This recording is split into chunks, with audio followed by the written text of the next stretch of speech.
to get through the announcements. Thank you all for being here. You are what makes the Nevada County Poetry Series happen. Now it's ninth season. Thank you. Thanks to Center for the Arts over here. John Blinder, Paul Emery, Peter Wilson, board members, staff, and volunteers for keeping us going and art in the community. We're all blessed to have this space. So please support the Center for the Arts any way you can.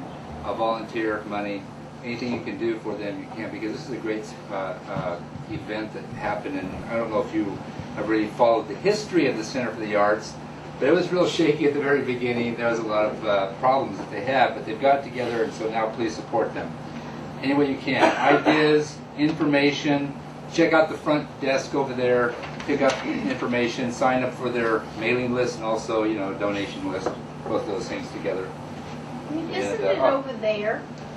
No, right over here is the street.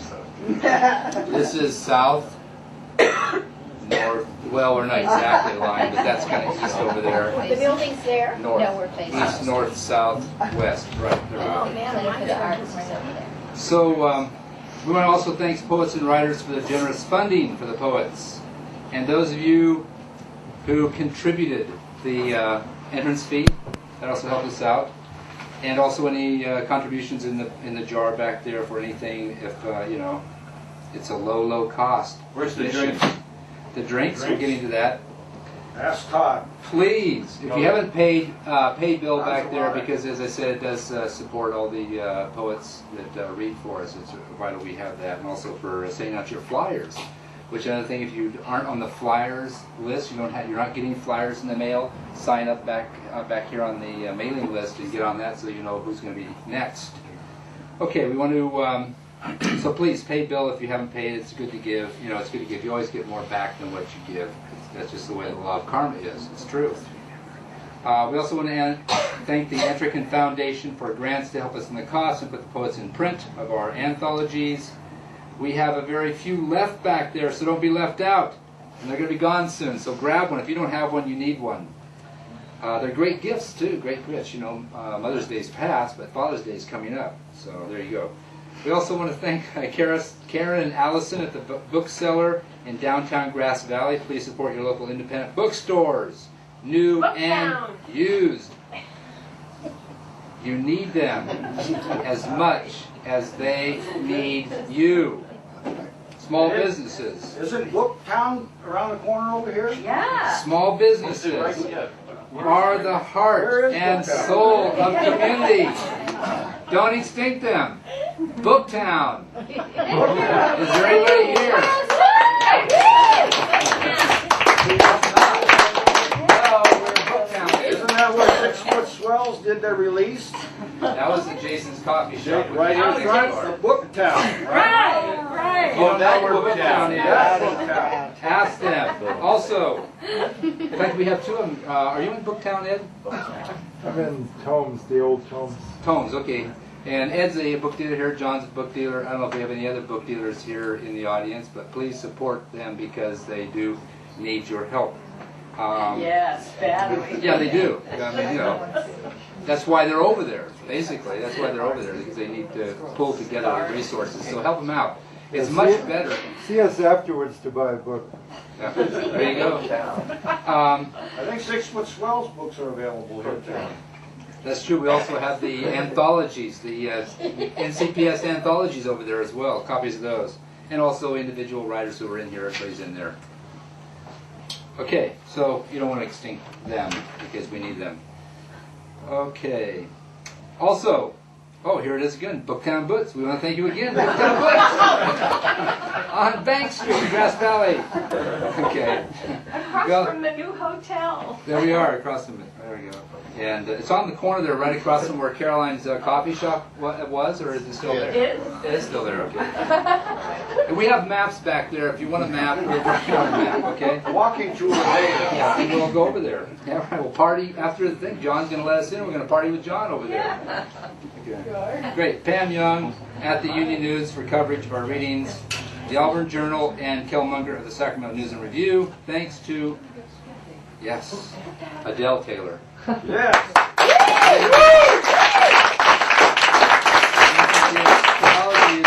Technology continues. The restrooms, there's one restroom right there. Oh, God. Went through this before. Also, but we have to go through this because it's vitally important information. Right there, and also you go out the back here, go down the stairs, and what the first one would be to your left as you go down the stairs right this way, and then you can go up the front here, and there's also another one in the room that's on the left-hand side, which would be the southeast corner of the building.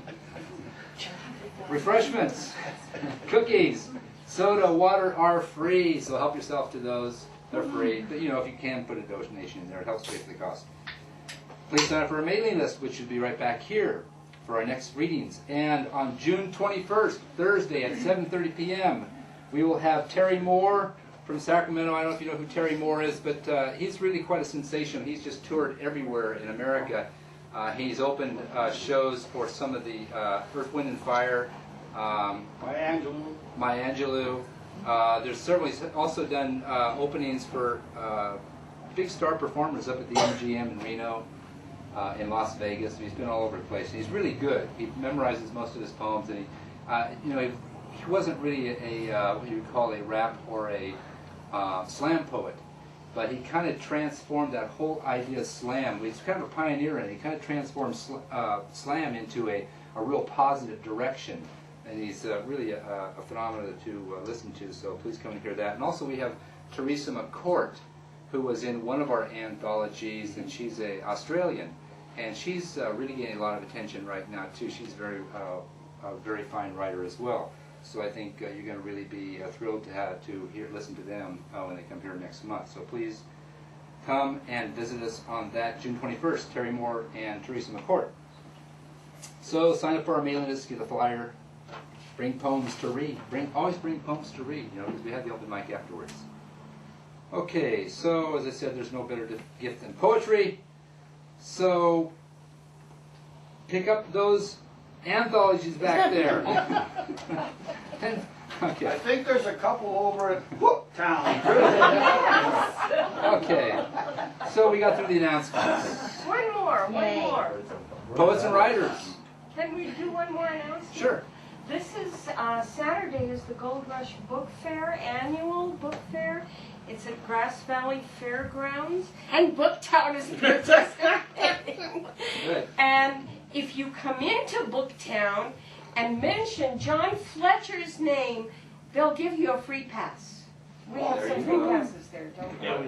So we'll tell them tomorrow. Just say John Fletcher, and they'll give you a free pass to go to the Gold Rush Book Fair. It's on Saturday from 10 to 5, I think. Over at Booktown. And Chris, you should talk about the Sunday event. Yeah. Booktown, mention John Fletcher at Booktown over there in Booktown Books. They'll give you a free pass. And Yeah. that's at the fairground this year? Yeah. A $25 value. Okay, so No, I think it's only a $5. Okay, you noted it up for you. yeah, if you're really if you find out you're sitting around doing nothing on Sunday, this Sunday coming up, you can all carpool or just drive up yourself up to Allegheny, because we're going to be doing a big literary fair up in Allegheny. Myself, Bill, Todd,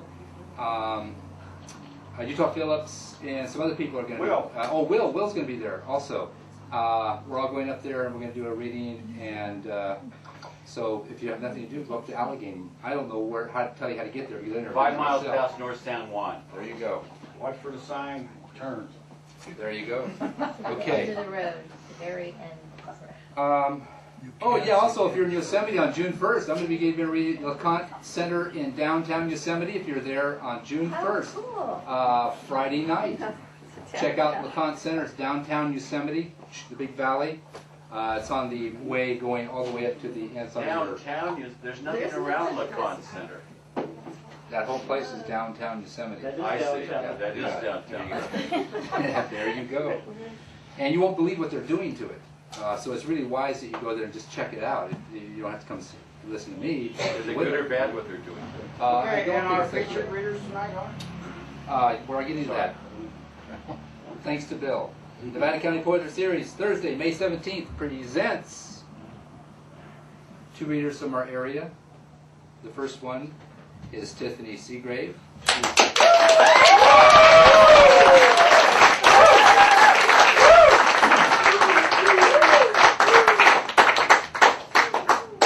And I'm not really familiar with the readers tonight, their work and that, so They're all wonderful. I'm sure they are. That's why they're here. You can't be here unless you're wonderful. But in the past, we've had high school students before read. I think the youngest was, actually I had an 8th grader read one time, Zolly Bassoff.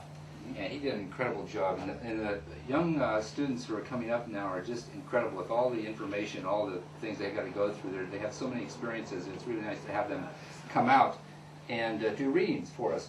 We had Sydney Stouts, Katie Coral, Zolly Bassoff, and also Cameron McHenry. And tonight we have Tiffany Seagrave.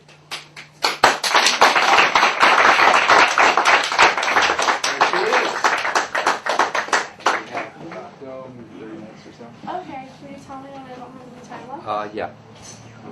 You need to speak up a little bit now. Okay. Is that good? That's good. All right, cool. Hi, I'm Tiffany. And I'm going to read, this poem first, and it's called Cancer. And it's kind of an angry poem, but I'm not angry. It's angry though. All right. Okay. I don't need that. Delicately dipping a toe into twin tainted tragic states, the ripple effect took place. He stood tall as a tree, rigid as a tower. His power leaked from the peaks and plundered down her creeks, her cracks. Jam-packed in her eyes, tears rested until they no longer would wait. She wept, he kept on staring, on glaring, on tearing her heart out, her mind about to burn. He turned his topple effect to the pond beyond her thoughts, her soul, pouring poison in the bowl. The nourishment for her body transformed into punishment for her senses. Her senses burst into the worst form of fate, but it was simply too late. He could no longer perpetrate a malicious master. She saw him for what he was, cancer.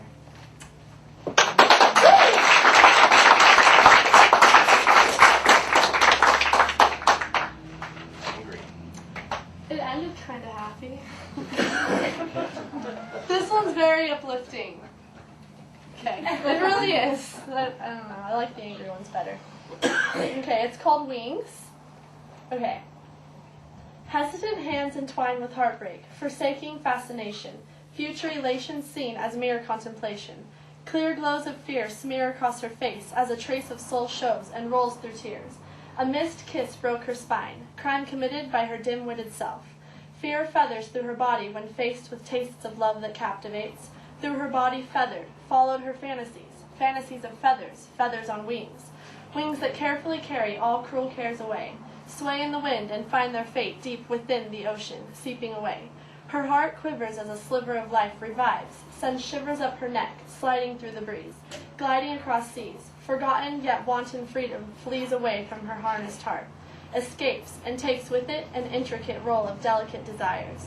Struggling to let loose, fly brilliantly on the breeze. Cold glows of sunrise fish for warmth while she twists in a wistful manner. Salty sensations attract the recreation of compassion while a retraction of restraint maintains momentum. Disorder dissolves as the wind resolves despair. The pair of wings lift in swift waves, craving the saving strike of skin to water. Her feet decline in small time. Sharp saturation stains her toes. A sober song sings to her ears as clear templates take her mind to find faith. Blows of the draft domino her fluid figure to mold with attractions and reactions of each gust. Trust set on wings, soul soothed by ocean seen. The cowardice characteristics that laced her dispositions project, disconnect. Recollecting herself, she connects with the mission of ammunition against inhibition. Her flight untangles her fright. Fight for expression exits her extensions of purpose. Power of the sea breeze brings power to her wings and ease to her concern. The reoccurring dream of a water-covered floor and weightless feet revives her broken spine and offers hope for a future time.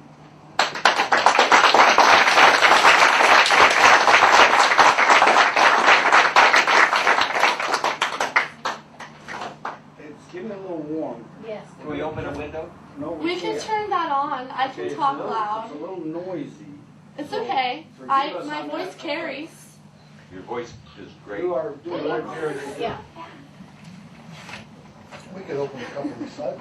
We can't get it, they're painted shut right now, John. Let me in. Well, I'm a punk, I can break one of those. Tiffany, Yeah. please go. Okay. You're talking about, honey. I'm gonna be loud for you guys. You're good. You're doing excellent. All right. This one I wrote for my creative writing class to capture one moment, and I chose a love moment because I'm a teenage girl. That goes smoothly for me. All right. Do not disturb does not apply when he smiles. The look in her eyes shifts with the lift of the air, her emotions laid bare. On her face, thin traces of red embed themselves within her cheeks.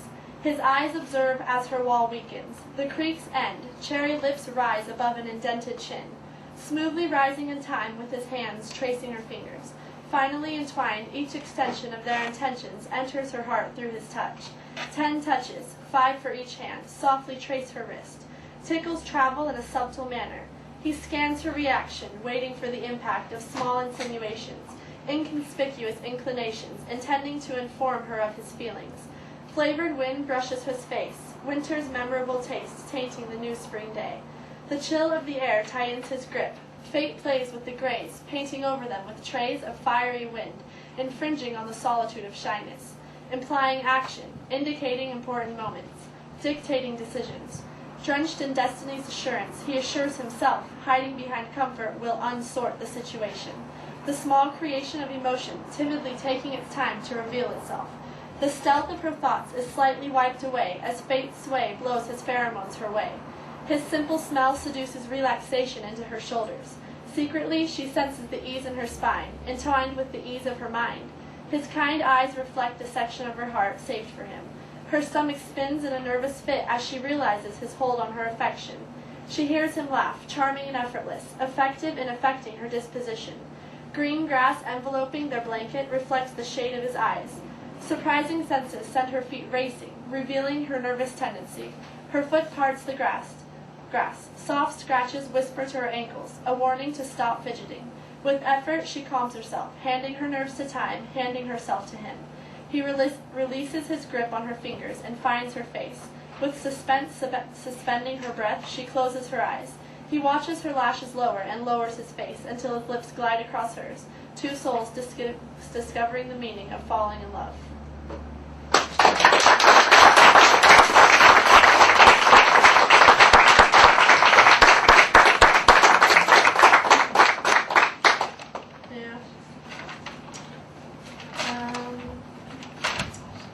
Okay, so a lot of my poems revolve around love, and so I'm going to do one more love poem before I do a non-love poem, just so I can break up the love poems. This one's shorter though. So, your breath glides across my skin, steam repelling, emotions excelling, rebelling against muffled feeling. This healing releases raw affection, shattered souls taped together. One moment teasing torment to the deceitful devils of disconnection. This perfection holds two smiles, shy and subtle. No lies would pry the sensation from the recreation. Each menacing move, faltering footstep, brings you closer, offering obstacles we'd love to overcome. Chemistry causes us to run, not away, together. Static magnets, fractioning friction, I feel rich in this moment. History records no equivalent to two hands tickling. Tangled fingers, radiating passion, rising above. It may not be permanent, but right now this is love.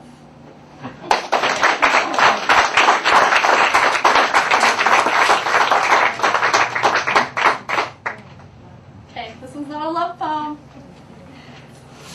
It's a teenage poem though. Okay. It's called Shared Isolation. I really like the title, so I should like it too. Okay. My high horse of isolation sees all.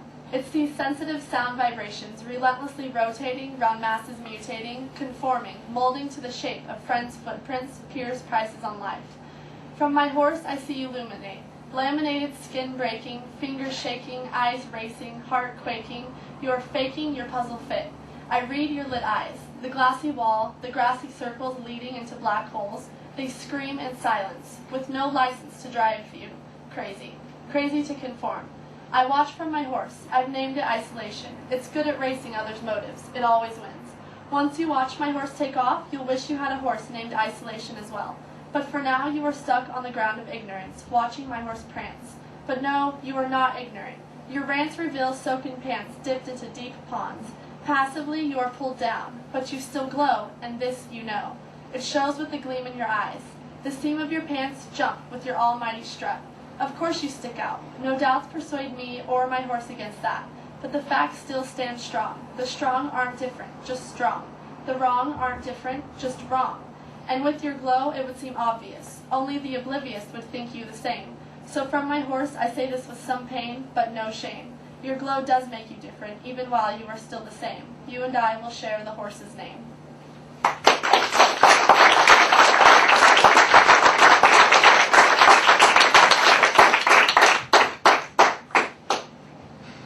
Okay, this one is called Wonder, and it's another one I had to do for my creative writing class, and we were supposed to capture an emotion.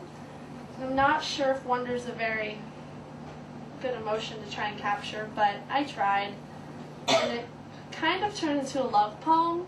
I don't know. It's easy to write about. Okay. It would seem that my dreams have drifted, delicately driving my mind more so to go toward a puzzled place. Quick questions lace themselves between my fingers, with your fingers. Phatic fidgeting of my mouth forms words that would mean more if I spoke the truth. Tender thoughts take time to tickle my fickle state of being. My chin lifts with a shift in the air, the answer to my question laid bare. Still, blindness hides the kindness of fate. I wonder, is it too late? The state of this dream stands still with the stream of emotions hidden under my sleeve. The wonder won't cease. The sensitivity of my curiosity sinks in with a subtle pursing of my lips. To switch the subject would only eject my sanity. Complete calamity would run with me if I let this be. The wonder wishes freedom, to be released, and as I crease my sleeve to cover my thoughts, I steal a momentary sweet satisfaction to the question previously mentioned. For fate has frightfully tangled ways of showing signs that walk in whispers, and wish to transfer to ears. Someday soon my ears will yield the answer, and the tangled fate will unravel and fall in between the state of our tangled fingers.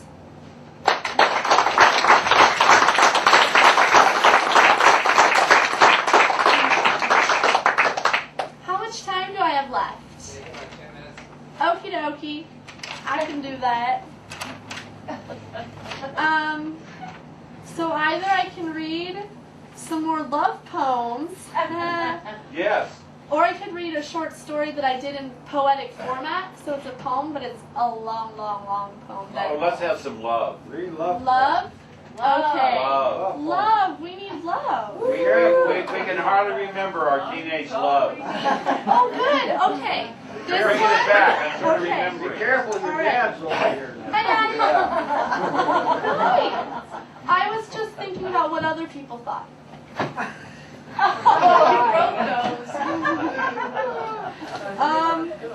So this one. They have rich imagination. So it's just me. Okay. That's Dad over there. Yeah, that's my dad. This one's about love. I don't know. I've never felt like this before, but I was imagining. Okay. Yeah, it happened to a friend of yours. Yeah. It did. Hypothetical. Yeah. As a friend of a friend. I heard it. It was on the Disney Channel. Okay. Our eyes link and lock, leaving lips to speak. Drapes drift over senses, with hearts sensing inevitable sensations. A relation forms as the moon warms. The morning is for warning and introduction to reality. The productions of your smile produces a file to my chains. Unexpected rain kisses our cheeks as I wish to kiss you. The time to come can call an end to insanity. It can be. I believe it can be. Constellations contain carefully written words, molding minor daydreams. The seams of the straitjacket of hidden emotions are ripping, dripping with suspense at the expense of our hearts. My heart screams that it's permanently broken, stammers over an invisible hammer, hoping to mend the imagined cracks. Its crevices dream to dream of you. I do dream of you. I choose to. Your choice is what now remains. Drain the emotions or kiss me and stay.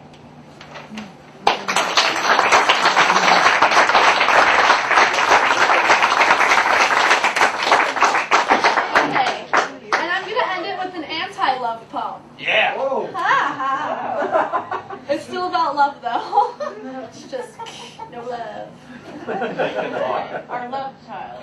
This means peace, so I'll cover it up for this poem. Okay. It's called Cold Extensions of Affection. It's a happy title. Okay. Avoid, deny. Avoid any attraction to intricate individuals, like pills, addicting, conflicting with my isolation, chronic rotation around worrisome waves of emotion, smeared across hearts like lotion, liquid soothing erosion invades my fortress in an explosion, not external, internal implosion. The corrosion contradicting personal points of view, the few of which my mind is made up rock solid on, refrain from falling on other shoulders to cry on. You can keep prying on my chains, filing my fangs. I advise you to switch lanes. Take the exit. I don't fit in with happiness. No soft caress will suppress my need to avoid, deny. Avoid any connection that could die, and the recollection of which would cause this delicate mind to cry. With the breaking connection comes the breaking of my heart. My heart is a part of me in which I've grown fond in covering and hovering over its cage, surreptitiously guarding against anyone intending on maliciously stealing, borrowing, accepting, or perfecting my cruel intentions, cold extensions of affection, false representations to cause mutual elation. I have safety in my avoidance. No hands will hold the key to my willingness to rest in his arms.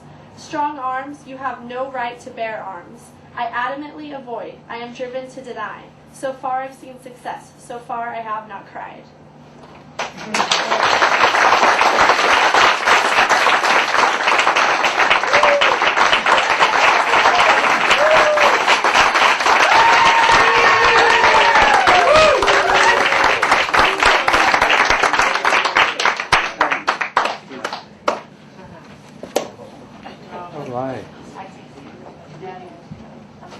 All right. Thank you very much, Tiffany. That was great. Also, I want to mention that Tiffany just did her senior project today, and that was not part of it. So, you want to say something about it? No. Yale Hendricken was one of her judges. Yeah. So anyway, she passed with flying colors, I read and poetry. that's great. It's, yeah, so thank you very much for doing that, and also for being here, for reading your poems to us. That was really good. Thank you for watching.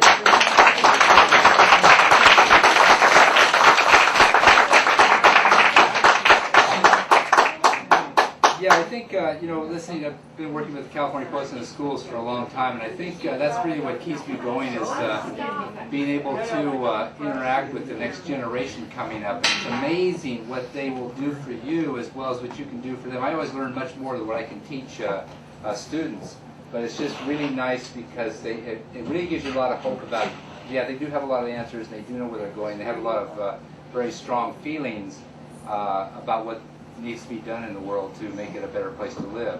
So I'm really glad we had high school students come in here, and especially Tiffany. So thank you. Okay, our next reader is John Fletcher, who is in Booktown, if you know. After reading his biography, it really surprised me. I don't really know John a lot, but whenever I put up posters, I go to his shop. It was in Nevada City. You know, I go, oh yeah, let me have that poster. He'd put it right up there immediately. Most of the people, they'd look at it, and say, oh yeah, okay, well, we'll put it up sometime, you know, throw it. John was really adamant about getting it up there. And reading his biography, I see he'd probably done, I probably know him as well as I know myself, because almost all the things that he has on his biography here basically is what I did at the same time, I think. But it's really nice to have him here and have him read. So here's John Fletcher.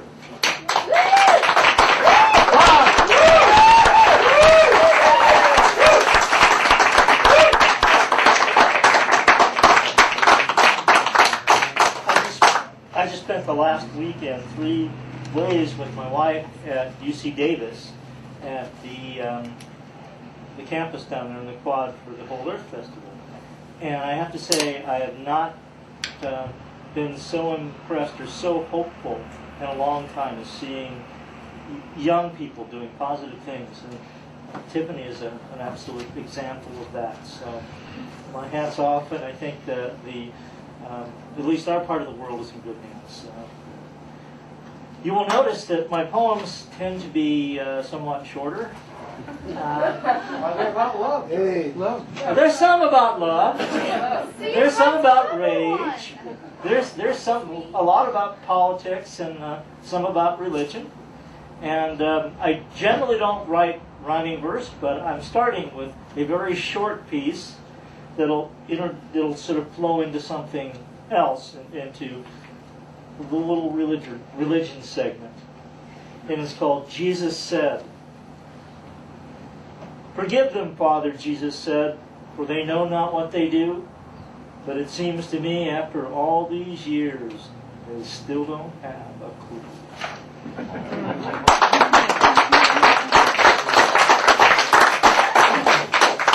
So true. Eternity. Eternity is the empty space between the words of a prayer.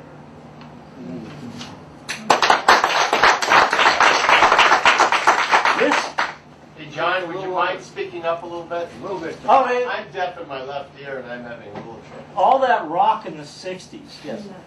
Okay.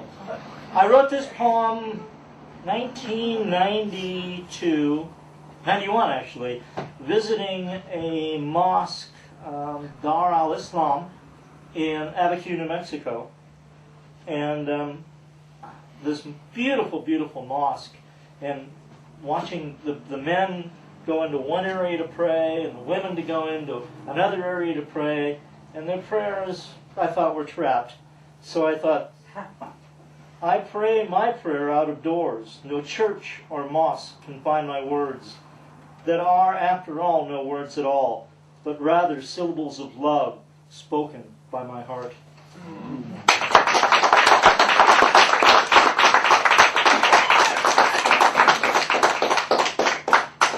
This is how I feel about institutional religion. Called the church. The bread has gone stale, and the wine soured. The incense is but smoke.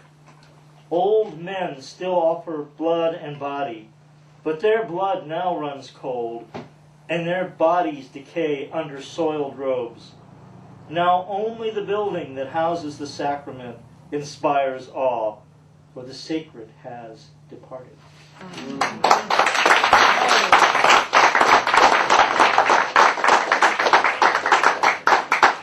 For the goddess crowd, called To Find the Goddess.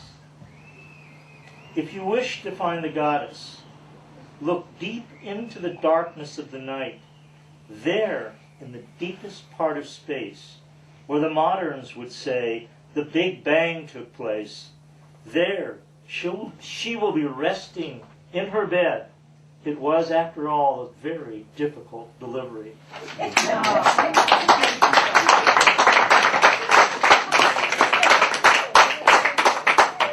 Okay, a love poem.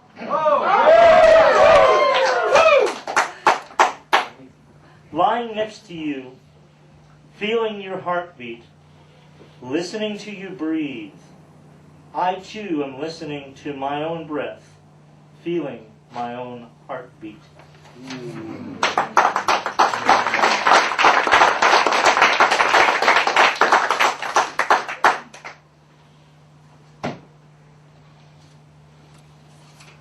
So you have a sensitive side. I do. Here's another one. Called Love is Like a River. Love is a river that runs through and between lovers. There are wide chasms, deep gorges, and narrows, where bridges are made, suspended between two hearts, anchored and steadied by footings resting deeply in each soul's secret place, where the strongest storm will not budge this union.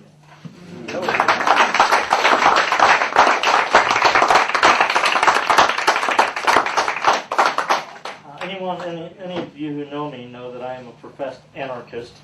I've been that way since I'm 4 years working for a corporation, and no, couldn't do that again. Been self-employed so long that nobody else would want to employ me. I broke down. I used to be a gardener too, I've done a few things in my life. Worked in a winery. Okay. Yeah, of course, you know the difference between a wino and a connoisseur, don't you? No. Yeah, the connoisseur takes it out of the bag. This is called labor. A little more my political side. If work is merely for wage, it is slavery. If our time is not our own, we are vassals. If there is no other reason for rising each day but to labor, we are but beasts. Freedom is my reason for living, joy my heart's desire, hope is what my soul rests upon. I sell my labor to no one. To do so is to sell my very soul.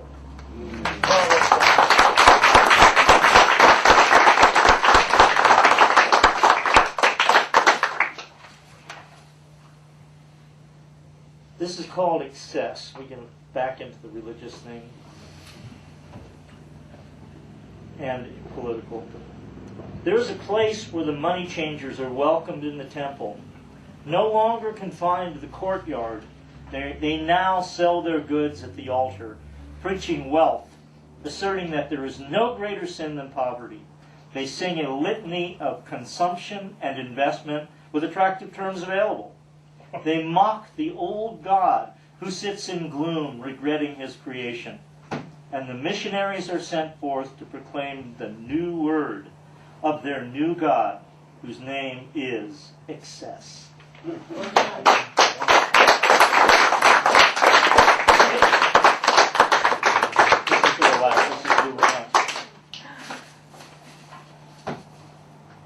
Advice to the young. Don't grow old in your youth. Old age is a state of mind as well as a physical reality. It can happen at any time in life. Avoid it. Boys chase girls or other boys. Girls chase boys or other girls according to their preferences. It will keep you away from evil and violence. Don't pay mind to ministers or politicians. They lie. Avoid church. It will forever keep you separated from the divine. Always remember, your true career is living. It is only work that will give you lasting satisfaction. Resist all those things that your soul refutes. Follow only your path. All others lead to hell.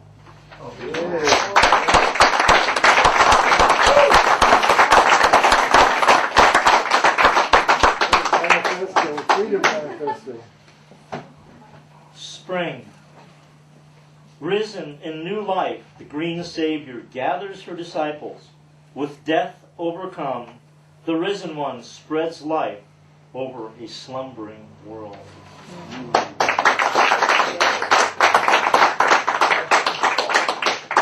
This is just a little, I don't know, I was just playing with words one night, and this just came out, and I just thought, I guess I was reading about the English trying to ban fox hunting. And I like foxes. I think they're cool little critters. The cats, but it's called the fox.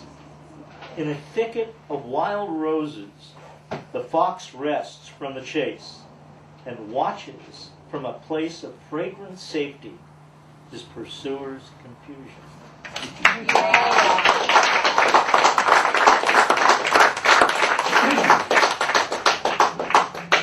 By the time I was probably 3 years old, I had a morbid fear of spiders. I couldn't be in the room with a spider. I mean, it was just literally, I would have my mother kill spiders. At one point I had my sister-in-law kill a spider. It was awful. I decided at one point in my life that I wanted to be have a gardening business, and I thought, you're going to work with spiders. You have to overcome this. So by a great force of will and reading as much as I could about the little critters, I really came to love them. I am now regarded as something of a fanatic and a kook. I'm one of the few people who will actually catch and release black widows and take them outside and go wish them well in a safer place where they won't bite me or my dogs. So, this is called The Spider. It was actually for the class I was taking with Molly Fisk, another one of Nevada County's really fine poets. The Spider. Little weaver, casters of silken nets, to some you are the creatrix of the world, others fear you, kill you on sight. Little spinner whose orbed creations trap the morning dew that sparkles, diamonds of dancing sunlight. Little hunter, you seek your prey in grassy solitude, hoping, as do all of the mother's creatures, for another moment of being, to spin and weave and pass the magic of life to yet another generation, and perhaps secure a kind of immortality.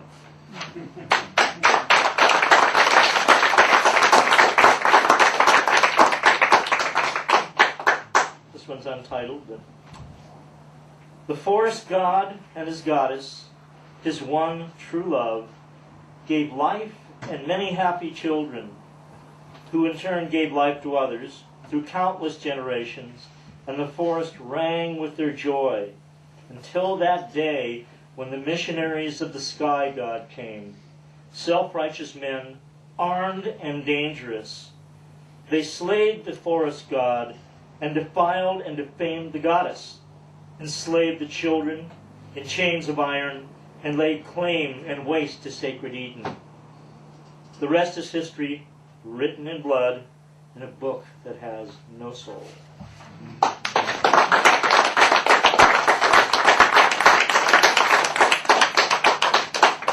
couple of father poems. Fathers. Father in heaven, father on earth, mean, grumpy, full of rules, meant not so much for the welfare of the children as for the convenience of the father, who always seems bothered by the idea of his children's real joy.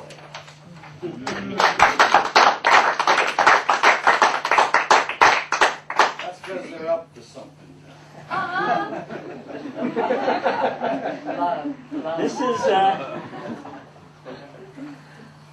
This one's called My Father's Rage. My father was a World War II veteran, fought with Patton's Third Army, and came back with horrible nightmares, and sometimes it was very difficult to deal with, especially when he drank. And Mine too. yeah, it's called My Father's Rage. The stillness of night, broken by angry voices, threats, and a woman's weeping. Feigned sleep, my only defense against the darkness of my father's soul, that filled the house with black water and drained slowly through the narrow cracks in my bedroom floor.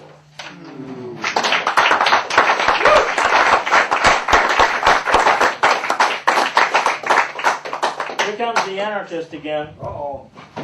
Capitalism. The great machine that runs our lives is powered by the energy given up or stolen from our very souls, then sold back to us as shabby goods at a hefty profit, and we gleefully pay, saying to one another, "What a deal! What a deal we've made! What a deal!"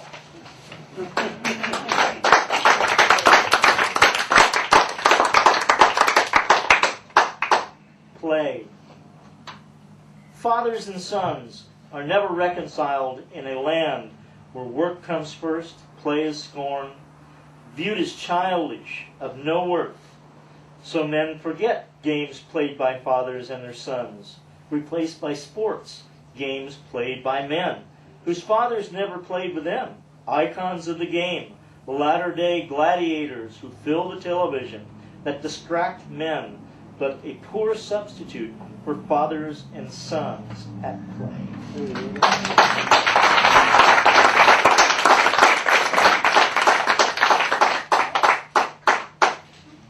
Keepers of the furnace.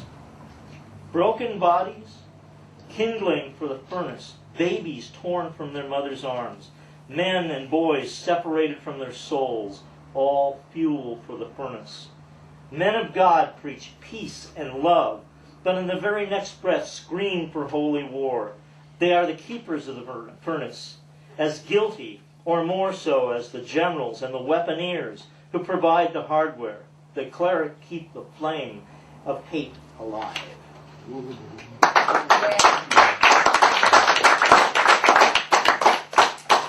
This is called View from Little Round Top. I don't know how much you remember of your Civil War history, but there was, in Gettysburg, there's Little Round Top. It's not too far from where Pickett made his great charge up the hill into horrible Union fire. Of, I think, 5,000 men, only 2 made it unscathed. One was a drummer boy who the Union soldiers didn't have the heart to shoot, and the other was just a lucky infantryman who Union infantryman actually reached out, grabbed him by the arm, and pulled him into Union lines so he could tell his children that he had made it up the hill. But when you stand, I was 10 years old when I went to Gettysburg, and the battlefield, you look out over acres and acres of these little white markers. All they have on them is a number. No one knows the names of a lot of these soldiers, just numbers. The blood of young men spent in fields of flowers. They gathered up young lives and held them in their roots for generations to this day. But these lives would be spent better, wiser, embracing girls, dreamed of on drill or picket, the lone now the embracer of the eternal young, remembered today only as numbers carved in small square stones.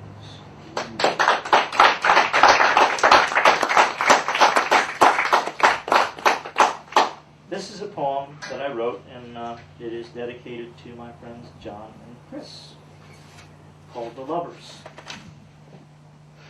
2 souls, a world apart, yet together, as if welded one to another. 2 hearts, each at opposite ends of the earth, beating as one. There is no space between, only distance, that is bridged by love that is eternal.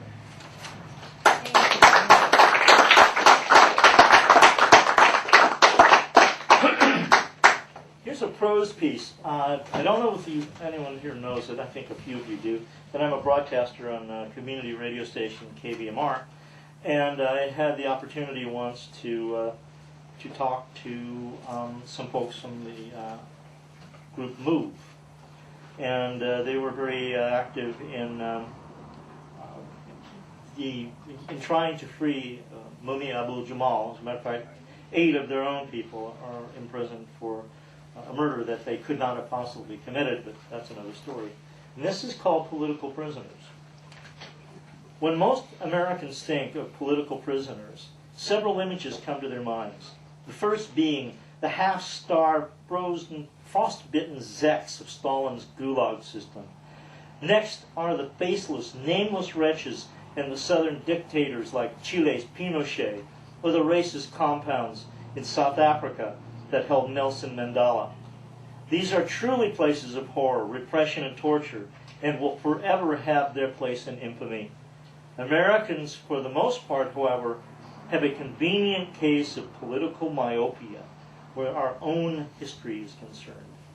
From the latter part of the 19th century until the present, America has a shameless record of political repression. There are manifold examples. Here are but a few. The execution of 4 members of the Haymarket 8, the numerous jailings of Margaret Sanger for advocating birth control, the imprisonment of Emma Goldman and Alec Berkman for speeches against American involvement in World War I, and the imprisonment of Eugene B. Debs for asking young men to resist service in that same war, and the rigged trial of the Italian immigrant anarchists Sacco and Vanzetti. In more modern times, things have become no better. Leonard Peltier remains incarcerated for more than a quarter of a century on a conviction that many say was accomplished by rigging or manufacturing evidence and intimidating witnesses. Mumia Abu-Jamal still lingers on death row in Pennsylvania, even though his death sentence has been overturned nearly 2 years ago. Move 9, still in prison after 27 years. It has taken 22 years for their appeal to make it to the federal courts. A non-political case takes an average of 5 years. I have not included in my polemic the wholesale roundup of Japanese Americans during World War II, or the theft of land and the attempted genocide of indigenous Americans that continue to this day. And let us not forget the POWs that our government is holding in cages in Guantanamo Bay in violation of international law. American prisons are filled with men and women who do not belong there. From the nonviolent drug users to the mentally ill. It is said that 1/3 to 1/2 of America's prison population could be dealt with in a more humane and cost-effective way. Lobbying by private prison corporations and prison guards union has so far swayed legislatures and hence made drug abusers and mentally ill de facto political prisoners. It is up to every person of good conscience to ask themselves if this is the kind of country we want to live in, and to pass to our children and grandchildren. I know that what my answer is, and I use my voice for those whose voices have been rendered voiceless.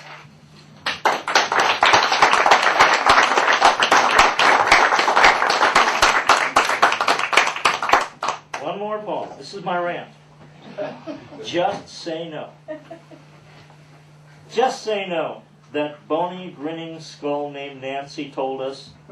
Just say no to drugs. Just say no to booze. Just say no to sex. Well, I say, how about saying no to shopping at the mall?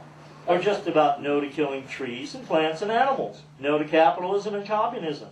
Say no to corporate greed and no to poverty. No to bad tripping.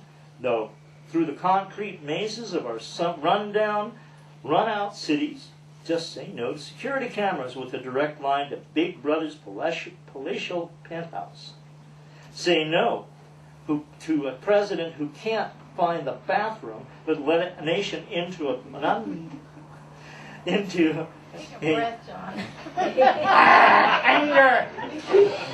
unnecessary and an illegal war. Say no to indignity, cruelty, brutality, and degradation. Just say no to rainforest rape, to river damming, to building highways leading to a place called hopelessness. Just say no to bombs and bombers. Just say no to cock-shaped world destroyers, to tear gas and nerve gas and bioweapons. Just say no to George and Roberto, that liar. Just say no to bad bourbon, bad breath, and bad news. Say no to big fat no to Jerry Falwell. May his soul rest in forever. Swaggart and Robertson, and the rest of the fundamentally flawed, who keep God in a box behind the electronic altar and dust him off on Sunday service or a praise-a-thon. Say no, nay, yet to the street named for Madison, whose gray flannel, Gucci-clad hucksters mislead, misdirect, and lie to deceive us, selling the earth-destroying garbage that no one needs or wants. Say no to the military-industrial complex and its techno-wet dream. Say no to Megacorp International and such that want to own the planet and all the trees, minerals, oil, water, and living souls on her. No, no, no. Just say no to the direction charted for us when our ship of state was launched, with the most of our ancestors traveling steerage. Just say no to strip mines, deep mines, land mines, and smokestacks, smog, black lung, brown lung, and substandard health care. And say no to the most destructive, addictive drug of all. Say no to television and a never blinking eye that makes us numb and dumb to our souls and puts us in a hazy trance of consuming madness. Just say no to all that, and maybe we can have time to have a party and say, did anybody bring some papers?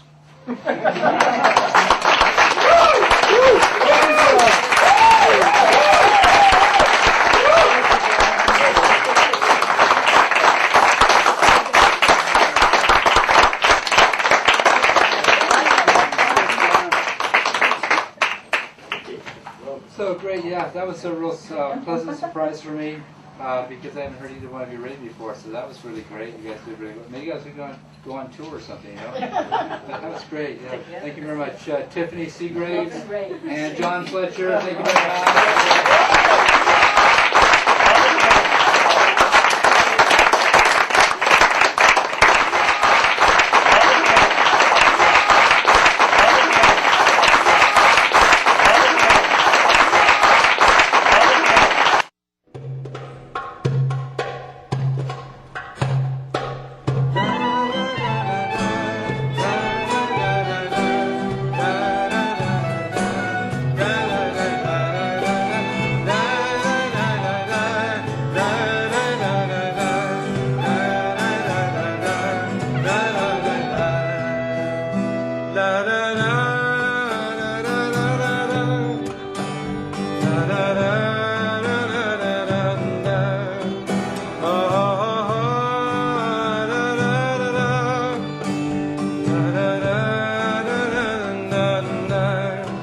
Salam shalom, salam shalom.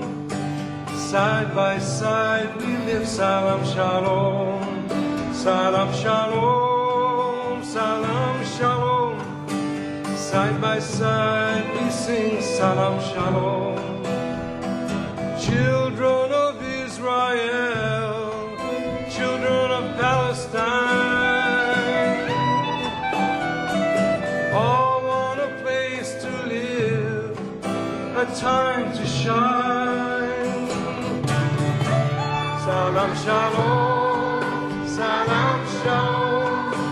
Side by side we live. Salam shalom, salam shalom, salam shalom. Side by side we sing salam shalom.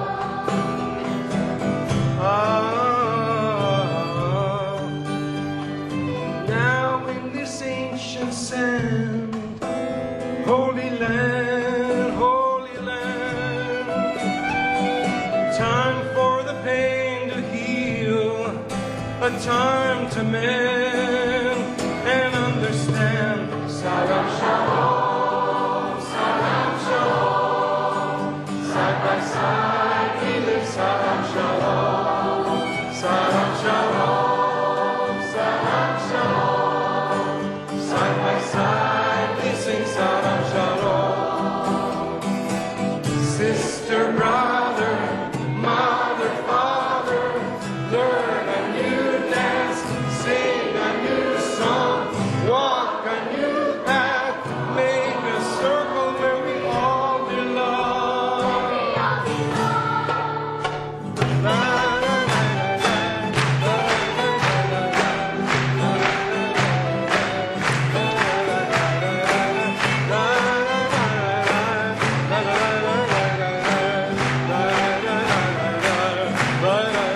Salam shalom, salam shalom. Side by side we live. Salam shalom, salam shalom, salam shalom. Side by side we sing salam shalom. Hand in hand we sing salam shalom. Side by side we live. Salam shalom. Side by side we sing salam shalom.